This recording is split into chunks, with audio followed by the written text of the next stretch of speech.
Hey, you want to hear a funny joke? The games industry.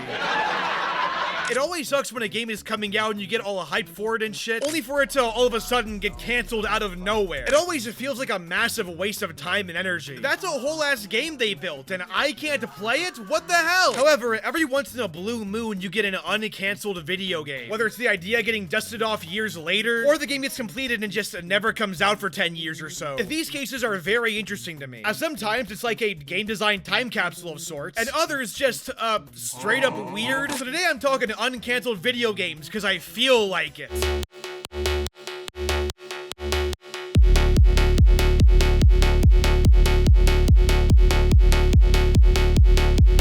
Now, to keep this video all organized and all that, I firstly put some rules down. The first rule being no leaked games, so no Battlefront 3 or 007 Remastered. No, these games have to get an official release. And furthermore, no localizations, so no Earthbound Beginnings or Phantasy Star Online 2. And secondly, I put this video into multiple categories. The first category being what I call back from the dead games. These are games that got the axe for one reason or another, but eventually were picked back up by a younger or different team. Let's start off with Metroid Dread. This is a big one. This game, which was at the time the latest in the Metroid franchise, was originally a DS title, circling back to around 2006 or so. There was, however, very little information about it. It was mentioned once or twice in some magazines at the time. There was like a Metroid Prime 3 Easter egg, and anything that was shown was always internal. All we know is that on the DS there was a game called Metroid Dread being made, and it was canned due to technical limitations apparently. But again, this version is completely unknown to us, and for a while so was the concept of a Metroid Dread itself. That was until its sudden 2021 reveal, this time in part developed by Mercury Steam, the developers of the Castlevania Lords of Shadow games, as well as Samus Returns, their first Metroid-based foray. It's kind of funny, first you have these Castlevania games that are far removed from the Castlevania gameplay formula, while on the other hand, you have their 2D Metroid games, which are much closer to Metroid's roots. I've admittedly only played Metroid Dread, but that game is fantastic. I forgot how smooth it is and how great the exploration is in it. It's absolutely a series high point in my opinion. And of course, I'm glad it eventually came out. It was worth the long and strange wait for sure. It's kind of crazy how this was a DS game originally though, and one can only wonder how much changed from the original to this version. Unfortunately, Metroid Dread DS remains a mystery to us, but at least we got a Metroid Dread eventually. In more recent examples, there's Tony Hawk's Pro Skater 3 plus 4, which acts as both a remake of Tony Hawk's Pro Skater 3 and 4, and a sequel to Pro Skater 1 plus 2. That original game was made by Vicarious Visions. However, despite receiving critical acclaim, and as a result, 3 plus 4 was greenlit under Vicarious, good old Bobby Kotick chose to merge the studio with Blizzard, so for no reason they became Blizzard Albany. However, Bobby Kotick couldn't find anyone to finish the project properly, and as a result, the project got completely shelved. I wonder how this could have been prevented. Eventually, though, after the Microsoft Activision acquisition was finalized, Microsoft gave the reins over to Iron Galaxy, known for the Arkham Knight and Last of Us PC ports. Oh, good God. For better or worse, though, while it's unclear what this project actually is, whether or not Iron Galaxy just finished what Vicarious already started, or if the thing went through an honest-to-God complete reboot just with Vicarious's codebase, what we do know, because it's easy to fucking tell, is that Tony Hawk 3 plus 4 is essentially 1 plus 2 in a new skin, which is fine, it's a lot of fun, sure, but is specifically a disservice to Tony Hawk's Pro Skater 4. It's not only missing levels, but also missing Tony Hawk Pro Skater 4's game design. I do, once again, think the game is fun, but can't help but feel disappointed in a lot of areas. With that being said, though, once again, I'm happy this game is out, and is still way better than whatever the fuck EA is doing with Skate. Still, though, if they do an Underground remake, which I really hope they do, here's hoping it's true to the actual original game this time, because if it isn't, I'm gonna fucking riot. Next up, a game I admittedly know next to nothing about, Jagged Alliance 3, the latest in this tactical isometric franchise. There were multiple attempts to make this game in the early to late 2000s, but due to multiple pullouts and closures, a game titled Jagged Alliance 3 never happened. However, in 2015, THQ Nordic bought the rights to the franchise, and were pitched a spin-off by Haemimont Games. This pitch impressed THQ Nordic so much that they went, you know what, this is the third game now, fuck it. And a game titled Jagged Alliance 3 dropped in 2023. And you know what, for this video, I tried it out, and it's actually kind of fun. It's a rock-solid RTS game with a lot of really fun mechanics. I don't think if you're not an RTS fan you'd enjoy it, but this is a solid one. If this game's your cup of tea, hey, go for it apparently. With how long it took to make, hey, might as well. Now, a game I'm familiar with is Mother 3, the third game in the Earthbound franchise. This game was originally Earthbound 64, a game for the Nintendo 64 disk drive add-on, a peripheral so dog shit that it never left Japan. Once the DD add-on failed, they tried turning the project back into an N64 game. The issue this time, though, is that the team was inexperienced making a 3D title, so the game was kinda doomed from the start anyways and eventually died. Iwata then convinced Itoi to turn the game into a GBA game, and thus birthed the Mother 3 we all know and wish we could love, cause Nintendo still won't localize this game. Now there's actually quite a bit of footage of Earthbound 64 specifically, and from the looks of it, yeah, Mother 3, the one that we know, the GBA one, is quite literally just a scaled back Earthbound 64, with the same story beats and characters, just different designs for them. And personally, I prefer the GBA version. It fits so much better with Earthbound's art style. Sadly though, Mother 3 still has not been localized. There's a phenomenal fan translation, but that's about it, which is a damn shame because Mother 3 is one of my favorite games of all time. It's of course a miracle this game even came out, period, but again, really only in Japan, which is a shame because legitimately this is one of the greatest video games ever made, and Nintendo still won't listen to us, even after 20 fucking years. The next category of uncancelled games is same name, different game. This is where we actually do know about the original version of the game, and the finished game is really only the same in name only. First off is Stalker 2, and oh my god, what a rocky development this game had. Probably one of the wildest and most tumultuous in history. The game was announced all the way back in 2010, only to be shelved in 2012 with the closure of GSC Game World, who are of course the guys behind Stalker. However, 2 years later, GSC reopened, and 4 years later, Stalker 2 was officially rebooted, being announced to be in development, maybe a little too early, but got a proper reveal in 2021. Now at this point, the game had already gone through multiple delays, and it was about to get a lot worse. Reminder, GSC is a Ukrainian studio, or at least was until Russia invaded Ukraine. Yeah, the Russian invasion hurt the game's development, forcing most of the team to relocate to Prague, while others stayed behind to protect their home. It's certainly a depressing story, and I hope the crew and their families are okay. Thankfully, the game finally released in November 2024, so the fact this even came out is a miracle. Although with that being said, it is apparently a way far removed game from the original Stalker 2. Now, the original Stalker 2 from 2012 is a game that has actual information about it. Hell, it has a leaked alpha build, but finding info is pretty hard because most of it is in a language I can't speak. But from what I've gathered, first of all, Stalker 2 was on a whole different engine, using X-Ray 2.0 instead of the final game's Unreal Engine 5. Not only that though, but the story was wildly different. You see, in the OG version, you would have played as Straylock, the protag of Shadow of Chernobyl, but in Stalker 2, you play as a new guy named Skiff, and Straylock is nowhere near main character status. Although, spoiler alert, he is in the game, so,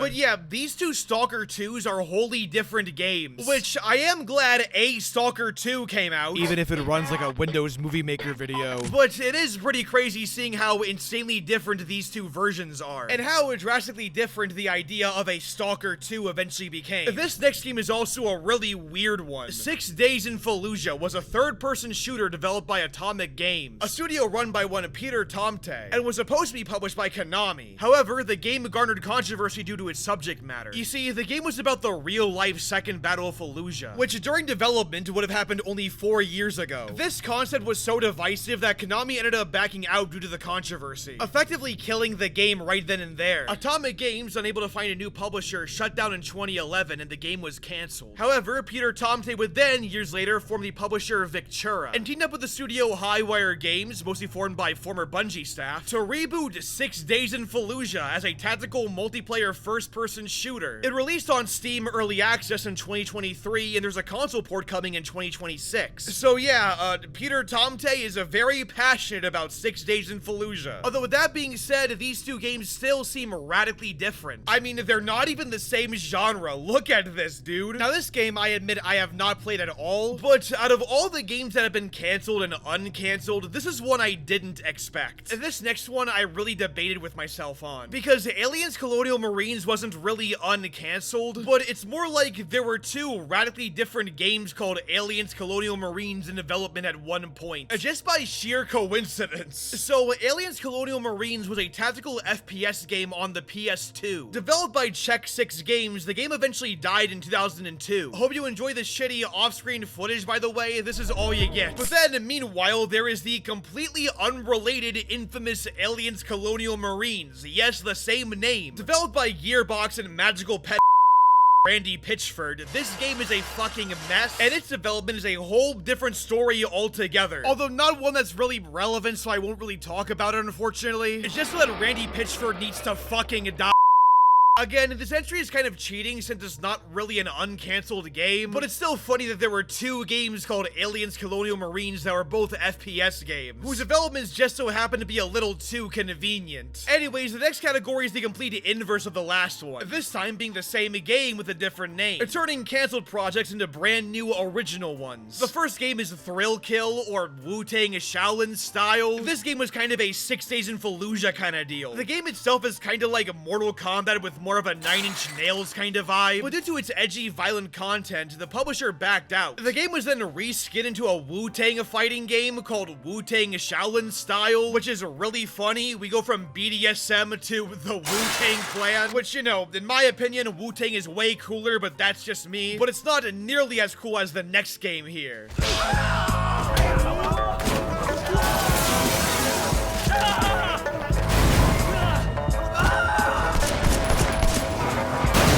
First girl ever sucked my cock. Oh yeah, I fucking love Sleeping Dogs, dude. This game began life as, of all things, a true crime reboot. However, this game, at the time called True Crime Hong Kong, was a big departure for the franchise. As where the last two games were in American cities, True Crime Hong Kong took the series outside of the US and into, well, Hong Kong. You would have played as Wei Shen, one of the coolest motherfuckers ever written in a video game. Do they have internet in America?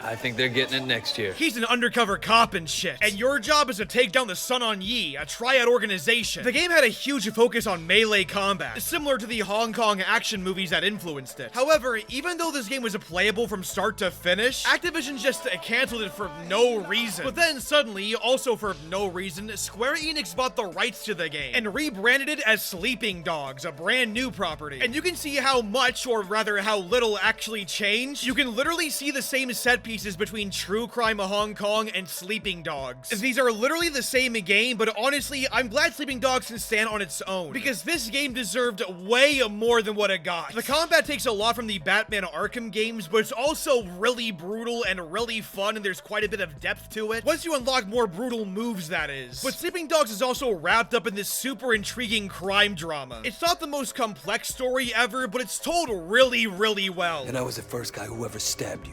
Remember me now? Whoa, wait, what the fuck, man? Sadly, there's been no sequel, and the studio is now shut down, sadly. Which sucks, because Sleeping Dogs deserves so much more than what it got. Still, though, I am grateful the game came out at all, and if there's one game aside from Mother 3 that I would recommend, it'd be this one. It is kind of insane how this was a part of a different franchise, though, and not its own. Certainly one of the weirder histories on this list, which is saying a lot. The final category is a fully finished game. These are games that were fully, or at least nearly fully finished, but for some reason were shelved at the last minute, only for them to suddenly get released years later with very, very little changes. First off is the reason I made this video, Captain Blood. This game is essentially a God of War styled hack and slash game, but with pirates, which is the time period it was meant to come out, as it was meant to release on the Xbox 360 in 2010. However, due to multiple rights issues between publishers and a few bankruptcies, the game was just left out open in the water. That is, however, until the former members of the game's original publishers formed together to make a new publisher called Snag. This happened in 2020. They then obtained the rights to the game, finished it up, and dropped it in May of 2025, this year. Let me repeat that, we got a new Xbox 360 game in 2025. This game is a total acid trip to experience. It has all the jank you would expect from this era, and it is totally unrefined refined compared to games of nowadays. But that's also kind of the fun of it. That's why you're here. I'm not sure if it's a good game, but certainly an interesting one. And for me, weirdly nostalgic. For better and for worse, they just don't make games like these anymore. It's edgy, janky, quaint, it's a cute game. And I'm so glad it got released eventually. Speaking of games coming out this year, apparently, Shantae is getting the Captain Blood treatment. Shantae Advance was a GBA game, or at least it was meant to be a GBA game. The game never dropped. You see, WayForward couldn't find a publisher for the game, so in 2004, the game was scrapped. That is until out of nowhere in 2023, thanks to Limited Run, WayForward announced they were finishing the game. The game's GBA version then had a limited release in April of 2025, and the multi-platform version is due for release in August, which is, holy shit, that's this month! So yeah, that's kinda cool. Big news for all these Shantae fans out there. I will admit I haven't played the Shantae games myself. I'm currently saving up for the Xbox Adaptive Controller so I can play them one-handed. Star Fox 2 was a fully completed SNES sequel to Star Fox. I mean, obviously, it's in the name Star Fox 2. However, the issue is it was a late Super Nintendo game. And out of the fear of being compared to the PS1, and Nintendo canned what was essentially a 95% completed game. Yeah, fuck you, Argonaut Software. We're canceling your goddamn game. In fact, ultra fuck you. We're making Star Fox 64, motherfucker. Then, get this, we're gonna force Rare to turn their dinosaur game into a Star Fox game. It'll be so fucking funny. But you know what would be even funnier? What if we, Nintendo, yes us, released the SNES Classic Edition and just dropped Star Fox 2 onto it 20 years after we canceled it? This idea was so funny that Nintendo decided to actually do it, like unironically. Yeah, I'm gonna be honest, I'm mixed on how Star Fox 2 was actually released and preserved. If you want to play Star Fox 2, you either gotta buy a SNES Classic or subscribe to this shitty-ass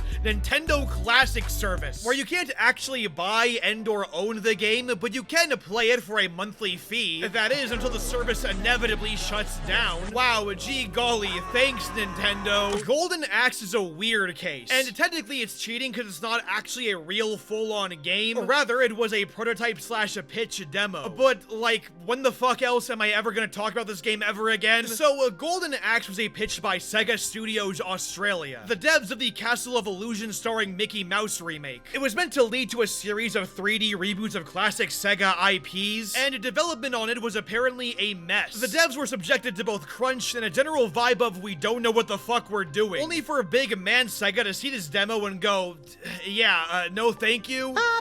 That's okay. You can keep it. Sega then canned the 3D reboot project before it even began, and Sega Studios Australia was shuttered not long afterwards. And that was kind of it until randomly for Sega's 60th birthday, they just, for a limited time, dropped the game onto Steam, completely for free. Once again, though, it was only for a limited time, so it got quickly delisted anyways. But still, this is a weird case. We've seen uncancelled games, but what about uncancelled pitches, where there wasn't even a real game to cancel, just the demo for it? But forget canceled games and canceled demos. How about a single mini game from a canceled game that took on a life of its own? And that game of all games is fucking Desert Bus, more absurdly. So there was a canned Sega CD game called Penn and Teller's Smoke and Mirrors, starring of course the famous magician duo and absolute goats Penn and Teller.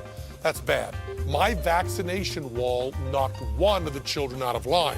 That's our 1 in 110 with autism. This game was something of an FMV minigame compilation, and one of those minigames was a complete joke. It was meant to mock the protests against violent video games during that time. By making a game so boring, it went against the idea of entertainment. Desert Bus was a game that we came up with Eddie Gorodetsky. And the idea was Janet Reno, under the Clinton administration, had come down on video games and gamers and said that they shouldn't be doing all this violent stuff. They should do things that are more peaceful and more like reality.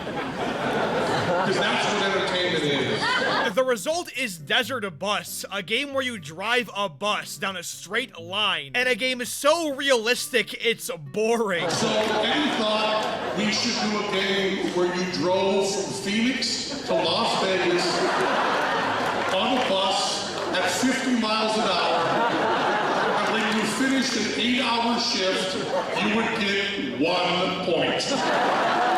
So, in my opinion, the joke is pretty damn funny. However, because Penn and Teller's Smoke and Mirrors was an FMV game for the Sega CD, made by a company that at the time was bleeding money, it got canceled. Eventually, though, the game leaked online, and Desert Bus gained its own cult of following, leading to not only just an entire annual charity event, but also a 2011 mobile remake of the game. One that's incredibly faithful to the source material, so here you go, Desert Bus Archive, I suppose. On that note, there's also a full-on Desert Bus remake, this time called Desert Bus VR. Don't let the name fool you, by the way. This game can be played with both VR and without VR. And it's completely free, so, Desert Bus Remake. It's once again really funny how this shitpost minigame became more popular than the canceled game it spawned from. So yeah, thank you, Penn and Teller, for Desert Bus. Some people don't even know what you actually do. And that's the weird world of uncancelled video games. Honestly, it's nice seeing video games actually get finished and come out. And I hope in the future we do see more uncancelled video game examples. And I'm sure I missed a few examples, so let me know below if I did. Or maybe even what game you would like to see uncancelled. This was a very different video, I know. I've been kind of taking it easy recently, and I just like this topic in general. So thanks for watching. I got nothing else to say. Bye-bye. Fuck you in the lane you came with.